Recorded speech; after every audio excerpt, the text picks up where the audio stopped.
పాఠశాలల్లో పనులు లెక్క తేల్చనున్న ప్రభుత్వం. వైసీపీ హయాంలో 8,230 కోట్లు ఖర్చు అయిన ఒక్క పాఠశాలకు దక్కన 5 స్టార్ రేటింగ్, 87 పాఠశాలకు 0 రేటింగ్, భారీగా నిధులు ఖర్చు అయినా కనిపించిన ఫలితాలు, పనులపై సర్వత్రా అనుమానాలు, పథక నిధులు 3,000 కోట్ల దారి మళ్లింపు అంటూ కొంచెం విషం చిమ్మడంలో కూడా ఒక అర్థం ఉండాలి.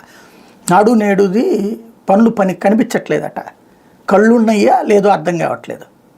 రెండోది ఏంటది 5 స్టార్ రేటింగ్. ఎవడిచ్చాడు రేటింగులు? ఈ ప్రభుత్వం వచ్చాక పెట్టుకున్నటువంటి రేటింగులు, వీళ్ళు ఇచ్చుకున్న రేటింగులు వీళ్ళకి రాలేదని చెప్పేసి, అంటే మార్కులు మనం వేసేసి వాళ్ళకి మార్కులు రాలేదని చెప్తే ఎట్లా ఉంటుంది?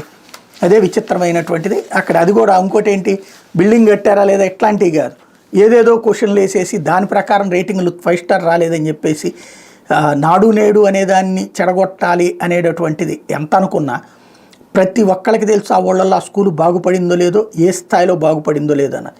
సరే, నిశ్శబ్దంగా విష ప్రచారాలతో మనం కొన్నింటిని అలాగే మిగతా వాళ్ళని మనసు మళ్లించాలన్నటువంటి కుట్ర నడుస్తుంది కాబట్టి అది అట్లాగే ఉంది. అయితే కేఎన్ఆర్ సునీల్ రెడ్డి